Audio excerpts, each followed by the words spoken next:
34 ରେ লেখা যায়, পড়ি দিয়ন্তু। ଯେତେବେଳେ ଯୀଶୁ କହିଲେ, ପିତା, ଏମାନଙ୍କୁ କ୍ଷମା କର, କାରଣ ଏମାନେ କଣ କରୁଅଛନ୍ତି ତାହା ଜାଣନ୍ତି ନାହିଁ। ଆଉ ସେମାନେ ତାହାଙ୍କ ବସ୍ତ୍ର ସବୁ ତ୍ୟାଗ କରିବା ନିମନ୍ତେ ଗୁଳିବନ୍ଦ କଲେ।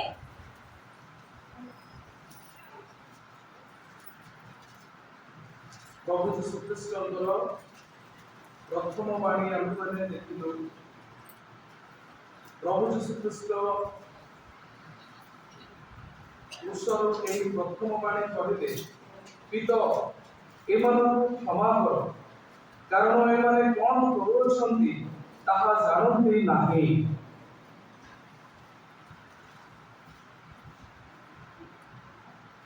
କ୍ରୁଶରୁ ତାଙ୍କର ଏହି ପ୍ରଥମ ବାଣୀ କ୍ଷମାର ବାଣୀ। ପ୍ରଭୁ ଯୀଶୁ ଖ୍ରୀଷ୍ଟ ସମସ୍ତ ଲୋକଙ୍କ ପାଇଁ, ଯେଉଁମାନେ ତାଙ୍କୁ ବିଦ୍ରୋହ କରିଥିଲେ ସେମାନଙ୍କ ପାଇଁ, ପ୍ରତ୍ୟେକଙ୍କ ନିମନ୍ତେ,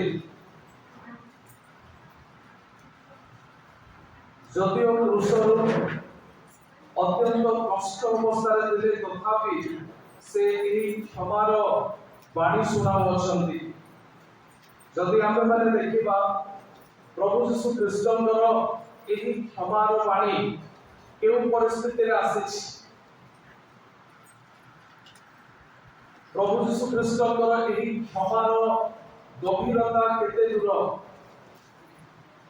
ଆମେ ଦେଖିବା ନା ପ୍ରଭୁ ଯୀଶୁ ଖ୍ରୀଷ୍ଟ କେଉଁ କେଉଁ ବିଷୟରେ ଆସିଲେ, ସହ୍ୟ କଲେ ଏବଂ ସେ କ୍ଷମା ପ୍ରଦାନ କରୁଛନ୍ତି।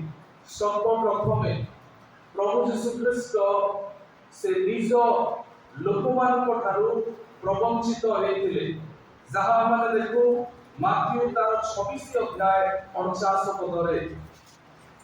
ଆଉ ସେ ସେହି କ୍ଷଣି ଯୀଶୁଙ୍କ ନିକଟକୁ ଆସି, ହେ ଗୁରୁ, ନମସ୍କାର ଏହା କହି ତାହାଙ୍କୁ ବହୁତ ଚୁମ୍ବନ କଲା। ଇସ୍କରିୟୋତି ଯିହୁଦା, ଯିଏକି ଯୀଶୁଙ୍କର 12 ଶିଷ୍ୟମାନଙ୍କ ମଧ୍ୟରୁ ଜଣେ ଥିଲେ, ଯୀଶୁଙ୍କ ସହିତ ସବୁବେଳେ ସେ ରହୁଥିଲେ, ଯୀଶୁଙ୍କର ଆଶ୍ଚର୍ଯ୍ୟ କର୍ମକୁ ଦେଖିଥିଲେ, ଯୀଶୁଙ୍କର ଯେଉଁ ସମସ୍ତ ଉପକାର ଯୀଶୁ କରୁଥିଲେ ସେଥିରେ ସେ ଅଂଶୀ ଥିଲେ। ସମସ୍ତ ବିଷୟ ଜାଣି ସୁଦ୍ଧା ଯୀଶୁଙ୍କର ଆଉ ଯେତେବେଳେ ଯୀଶୁ ଲୋକମାନଙ୍କୁ ଖୁଆଉଥିଲେ ସେଥିରେ ସେ ମଧ୍ୟ ଅଂଶୀ ହେଉଥିଲେ। ଏହିପରି ଯେକି ନିଜର ଅନ୍ତରଙ୍ଗ ବନ୍ଧୁ ଆଉ ନିଜର ଶିଷ୍ୟ ହୋଇ ମଧ୍ୟ ଦିନେ ଇସ୍କରିୟୋତି ଯିହୁଦା ଯୀଶୁଙ୍କୁ ଶତ୍ରୁ ହସ୍ତରେ ସମର୍ପଣ କରୁଛନ୍ତି। ଆଉ ଏହିପରି ଭାବରେ ସମର୍ପଣ କରୁଅଛନ୍ତି, ଅର୍ଥାତ୍ ପ୍ରବଞ୍ଚନାମୂଳକ ଭାବରେ ଯୀଶୁଙ୍କ ପାଖକୁ ଆସନ୍ତି, ହେ ଗୁରୁ ନମସ୍କାର କହି ଯୀଶୁଙ୍କୁ ଚୁମ୍ବନ କରି ସେ ଶତ୍ରୁ ହସ୍ତରେ ସମର୍ପଣ କରୁଅଛନ୍ତି। ଏହା ଅତ୍ୟନ୍ତ ଏକ କଷ୍ଟକର ବିଷୟ ଅଟେ। ଯୀଶୁ ଜାଣୁଛନ୍ତି ସେ ତାଙ୍କର ଅନ୍ତରଙ୍ଗ ବନ୍ଧୁ, ତଥାପି ସେ ଶତ୍ରୁମାନଙ୍କ ସହିତ ମିଶିଛି ଏବଂ ହେ ଗୁରୁ ନମସ୍କାର କହି ସେ ଚୁମ୍ବନରେ ପ୍ରଭୁ ଯୀଶୁ ଖ୍ରୀଷ୍ଟଙ୍କୁ ସେ ଶତ୍ରୁମାନଙ୍କ ହସ୍ତରେ ସମର୍ପଣ କରୁଅଛନ୍ତି। ଏହା ଅତ୍ୟନ୍ତ କଷ୍ଟଦାୟକ ବିଷୟ, ତଥାପି ପ୍ରଭୁ ଯୀଶୁ ଖ୍ରୀଷ୍ଟ ତାହାଙ୍କ ସହିତ କୌଣସି ପ୍ରକାରେ ପ୍ରତିକୂଳ ବ୍ୟବହାର କଲେ ନାହିଁ। ପ୍ରଭୁ ଯୀଶୁ ଖ୍ରୀଷ୍ଟ ଦୁର୍ବ୍ୟବହାର କଲେ ନାହିଁ, ବିରକ୍ତି ଜନ୍ମାଇଲେ ନାହିଁ। ଆଉ ତାହାଙ୍କୁ ହେ ବନ୍ଧୁ ଭାବରେ ପ୍ରଭୁ ଯୀଶୁ ଖ୍ରୀଷ୍ଟ ତାହାଙ୍କୁ ପ୍ରକାଶ କରନ୍ତି, ହେ ବନ୍ଧୁ ଯେଉଁଥିପାଇଁ ଆସିଛ ତାହା କର। ପ୍ରଭୁ ଯୀଶୁ ଖ୍ରୀଷ୍ଟ ସେ ଏହିପରି ନିଜ ଲୋକମାନଙ୍କ ଠାରୁ ପ୍ରବଞ୍ଚିତ ହେଲେ। ଦ୍ୱିତୀୟରେ ଆମେମାନେ ଦେଖିବା ପ୍ରଭୁ ଯୀଶୁ ଖ୍ରୀଷ୍ଟ ଭୟଙ୍କର ଭାବରେ ସେ ଅନ୍ୟାୟ ସହିଲେ। ଜଗତରେ ନ୍ୟାୟ ଦେବା ପାଇଁ ନ୍ୟାୟାଳୟ ଅଛି। ଜଗତରେ ନ୍ୟାୟ କହିଲେ ଧର୍ମ ଅନୁଷ୍ଠାନକୁ ଲୋକେ ଅତ୍ୟନ୍ତ ବିଶ୍ୱାସ କରନ୍ତି, ଭରସା ରଖନ୍ତି। କିନ୍ତୁ ଜଗତର ଧର୍ମ ଅନୁଷ୍ଠାନ, ଜଗତର ଧର୍ମ, ଜଗତର ନ୍ୟାୟାଳୟ ପ୍ରଭୁ ଯୀଶୁଙ୍କ ପ୍ରତି ଅନ୍ୟାୟ କଲେ। आमे पाठ करिबा से माथ्यू तार 27 अध्याय 23 रु 26 पद। ସେଥିରେ ସେ ପଚାରିଲେ, କାହିଁକି ସେ କି ଦୋଷ କରିଅଛି? କିନ୍ତୁ ସେମାନେ ଅତ୍ୟନ୍ତ ଚିତ୍କାର କରି କହିଲେ, ସେ କ୍ରୁଶରେ ଚଢ଼ାଯାଉ। ଏଣୁ ପିଲାତ ଯେତେବେଳେ ଦେଖିଲେ ଯେ ସେ କିଛି କରି ପାରୁନାହାନ୍ତି, ବରଞ୍ଚ ଆହୁରି ଗଣ୍ଡଗୋଳ ହେଉଅଛି, ସେତେବେଳେ ସେ ଜଳ ଘେନି ଲୋକସମୂହ ସାକ୍ଷାତରେ ହସ୍ତ ପ୍ରକ୍ଷାଳନ କରି କହିଲେ, ଏହି ରକ୍ତପାତରେ ଆମେ ନିର୍ଦ୍ଦୋଷ, ତୁମ୍ଭେମାନେ ତାହା ବୁଝ। ଏଥିରେ ସମସ୍ତ ଲୋକ ଉତ୍ତର ଦେଲେ, ତାହାର ରକ୍ତ ଆମ୍ଭମାନଙ୍କ ଓ ଆମ୍ଭମାନଙ୍କ ସନ୍ତାନମାନଙ୍କ ଉପରେ ବର୍ତ୍ତୁ। ସେଥିରେ ସେ ସେମାନଙ୍କ ନିମନ୍ତେ ବାରବାଙ୍କୁ ମୁକ୍ତ କଲେ, ମାତ୍ର ଯୀଶୁଙ୍କୁ କୋରଡ଼ା ପ୍ରହାର କରାଇ କ୍ରୁଶରେ ଚଢ଼ାଇବା ନିମନ୍ତେ ସମର୍ପଣ କଲେ। प्रभु जीशुଙ୍କ प्रति भयंकर अन्याय करा जाइछ।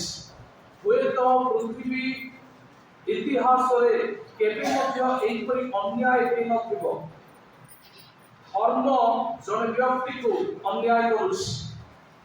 धार्मिक गुरु माने व्यक्ति को जन व्यक्ति को अन्याय करुछन। न्यायालय तांको प्रति अन्याय करुछ।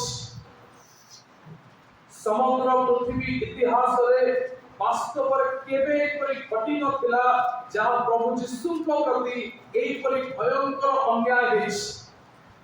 प्रभु जीशु ख्रीष्ट जेतेबेले शत्रु हस्तरे समर्पित हेले से 6टी विचार द्वारा गमन कले। क्रूसरे हत हेबा पूर्वरु 6 स्तरीय विचार द्वारा गले। सर्वप्रथमे ताहाकु हनान आउ जेकी सेही समयर महायाजक जे कयाफा तांको ससुर थिले तांको पाखकु नेले। धार्मिक गुरु आउ तांको परे परे आउ से कयाफा महायाजक तांको पाखकु गले। कयाफा महायाजक सब बेले यीशुଙ୍କର विरोधरे रहउथिले। एई परिकी फारसी शास्त्री मानकु से उपदेश देइथिले आउ एते लोकमानकर बदलरे जणे लोक मृत्यु हेबा भलो। एई कयाफा महायाजक यानको परे परे जिहुदी मानकर धर्मर सबठारो आउ जे बड़ धार्मिक न्यायालय थिला ताहा होछि आउ सेमानकर सनहेड्रिन बा महासभा। प्रभु यीशु ख्रीष्टଙ୍କୁ महासभा मध्यକୁ नियागला आउ यीशुଙ୍କୁ एई 3 स्तरीय धार्मिक न्यायालय द्वारा समस्ते कहउचंती से ए ईश्वर निंदा करूछि। ईश्वर निंदा सूचक दोष प्रभु यीशुଙ୍କ उपरे सेमाने देउछंती। जदियो सेही दोषर कोनोसी प्रमाण नाही तथापि सेमाने प्रभु यीशु ख्रीष्टଙ୍କୁ ईश्वर निंदा सूचक दोष यीशुଙ୍କ उपरे लगिले। तांको परे परे जेतु सेमाने कोनोसी व्यक्ति को मृत्यु दंड देई पाइबे नाही आउ तांको परे रोमियो शासनर न्यायालय आसिला। प्रभु यीशु ख्रीष्टଙ୍କୁ सेही समयर जो शासनकर्ता पिलातो पाखंकु नियागला। पिलातो प्रभु यीशु ख्रीष्टଙ୍କୁ देखिले आउ से विभिन्न प्रकार प्रश्न कले, दोष पाइले नाही। सेही समयर राजा हेरोद एंटिपास राजा हेरोदଙ୍କ पाखंकु पठा गला। हेरोद प्रभु यीशुଙ୍କୁ देखिले से मध्य तन करी पछारी यीशुଙ୍କର दोष बाहर करिबा पई चेष्टा कले, पाइले नाही। पुनर्बार से पिलातोଙ୍କ पाखकु पठाउछंती। पिलातो आउ ए माने बहुत ज्ञानी लोक माने पृथ्वी रे जदि आमने देखिबा कोहा जाय सब लोक मान अपेक्षा जिहुदी माने अत्यंत ज्ञानी। आउ से समय रोमियो सरकार रोमियो शासन रे रहिथिबा लोक माने सेमाने अत्यंत शिक्षित एवं ज्ञानी थिले। यीशुଙ୍କୁ विभिन्न प्रकार प्रश्न कले। हुए तो वर्तमान सीबीआई विभिन्न प्रकार लोक मान प्रश्न पचारती आउ यीशुଙ୍କୁ ए करे यीशुଙ୍କର दोष धरिबा पाए बहुत प्रश्न करिबा सत्वे कौनसी लोक यीशुଙ୍କର दोष पाइले नाही। हालेलुया। लेखा अछि 23 पदरे सेतिरे से पचारले काहिकी से की दोष करि अछि। पिलातो कौनसी दोष पाइले नाही तथापि लोक माने चित्कार करूछंती ताहांकु क्रूसरे चढ़ा जाओ आउ एही जो न्याय व्यवस्था मध्य से दिन अन्याय पलटि जाइतिला राति समय कौनसी न्यायालय बनिबो नाही जिहुदियो मानक मध्यरे बा रोमियो शासन रे मध्य एई परि थिला रात्रि समय विचार हेबा कथा नाही प्रभु यीशु कृष्ण को रात्रि समय मध्य विचार करिसंती अन्याय प्रभु यीशु कृष्ण कौनसी दोष ए रोमियो शासनकर्ता विचार प्रति माने पाई नाहांती तथापि लोक मानक देखि लोक मानक लोक कोला हଳରେ यीशु को आउ से माने क्रूस रे हत हेबारे मते समर्पण करूछंती जहा कि संपूर्ण अन्याय अटे प्रिय माने एई परि भाबरे यीशु को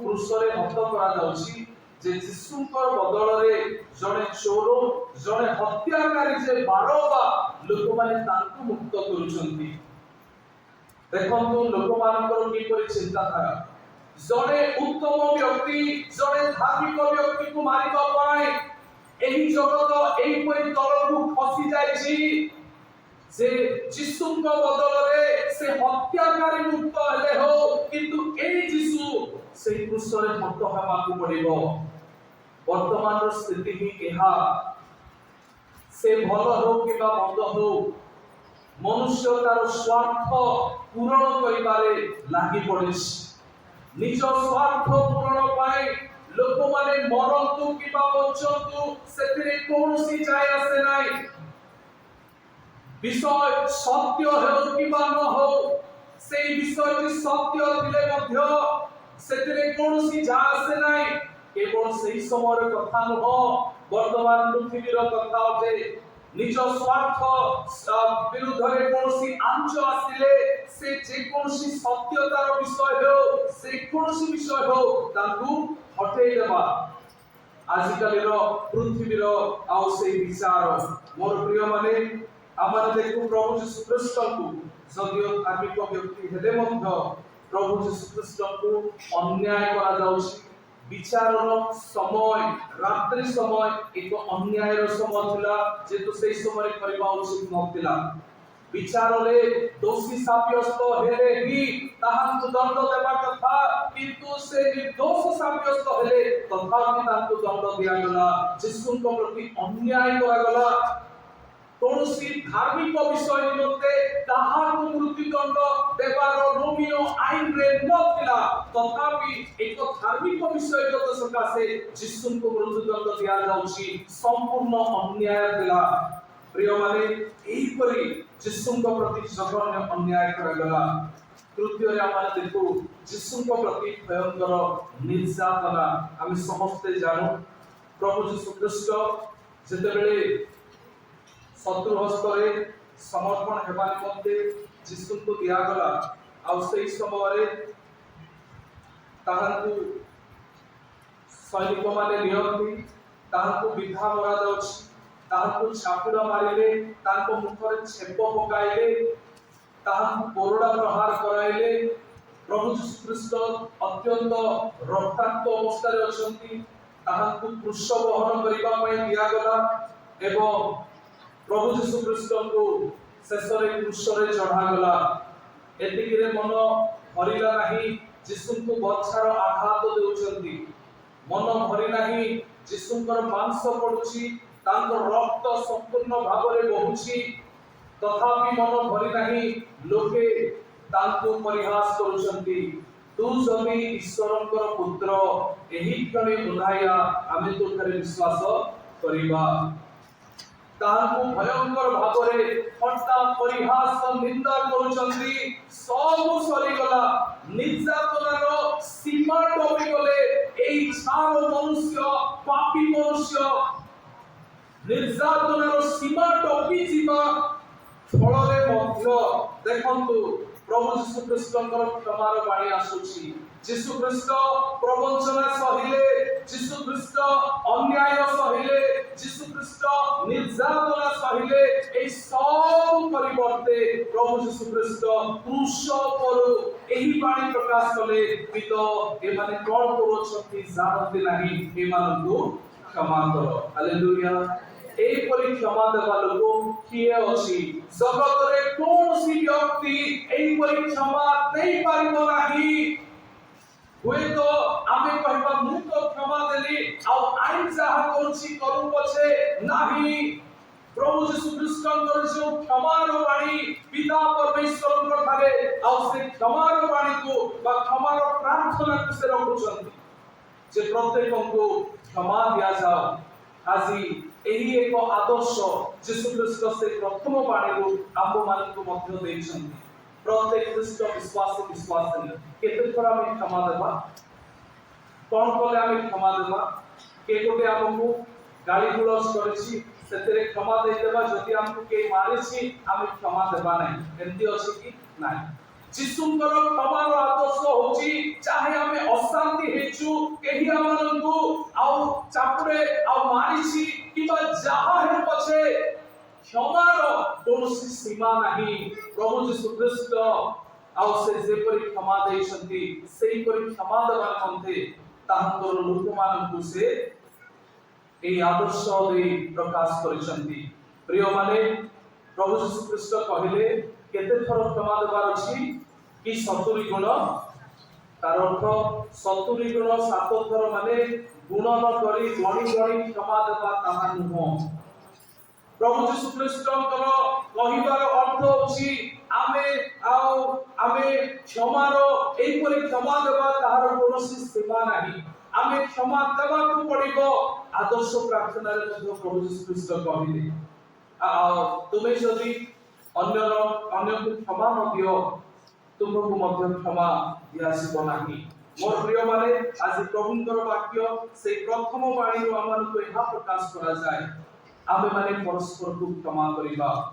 ଆଉ ଏହା ଖ୍ରୀଷ୍ଟୀୟ ଆଦର୍ଶର ପ୍ରଥମ ବିଷୟ ଅଟେ ଏହା ଖ୍ରୀଷ୍ଟୀୟ ବିଶ୍ୱାସର ମୂଳ ବିଷୟ ଅଟେ ଯଦି କ୍ଷମା ନାହିଁ ତେବେ ଖ୍ରୀଷ୍ଟିଆନ ହୋଇ କିଛି ଲାଭ ନାହିଁ ଆଜି ପ୍ରଭୁ ଆହ୍ୱାନ ଦିଅନ୍ତି ଯଦି ଆମ ଭିତରେ ଏହିପରି ଯଦି ହେଇଛି ଆମେ କଥାବାର୍ତ୍ତା ହେଉନା ଆମମାନଙ୍କ ମଧ୍ୟରେ ଯଦି ଏହିପରି ଅଛି ତିକ୍ତତାର ଭାବ ଅଛି ପ୍ରଭୁ ଯୀଶୁ ଖ୍ରୀଷ୍ଟ କ୍ରୁଶର ସେଇ ପ୍ରଥମ ବାଣୀ ଯେପରି ଉଚ୍ଚାରଣ କରନ୍ତି ପିତ ଏମାନେ କଣ କରୁଛନ୍ତି ଜାଣନ୍ତି ନା ଏମାନଙ୍କୁ କ୍ଷମା କର ଆଜି ଆମେମାନେ ପରସ୍ପରକୁ ନିତାନ୍ତ କ୍ଷମା ଦେବାକୁ ପଡିବ ଏହା ପ୍ରଭୁ ଯୀଶୁ ଖ୍ରୀଷ୍ଟଙ୍କର କ୍ରୁଶର ଉଚ୍ଚାରିତ ପ୍ରଥମ ବାଣୀ କ୍ଷମା ଦେବା ଦ୍ୱାରା ପରିବାର ମିଶିବ କ୍ଷମା ଦେବା ଦ୍ୱାରା ଗ୍ରାମ ମିଶିବ କ୍ଷମା ଦେବା ଦ୍ୱାରା ମଣ୍ଡଳୀ ଏକତ୍ର ହେବ କ୍ଷମା ଦେବା ଦ୍ୱାରା ଖ୍ରୀଷ୍ଟଙ୍କ ଶରୀର ବୃଦ୍ଧି ପାଇବ କ୍ଷମା ଦେବା ଦ୍ୱାରା ଆମ ଶରୀରକୁ ସ୍ୱାସ୍ଥ୍ୟ ଆସିବ କ୍ଷମା ଦେବା ଦ୍ୱାରା ଆମଙ୍କର ଆତ୍ମିକ ଜୀବନ ବୃଦ୍ଧି ପାଇବ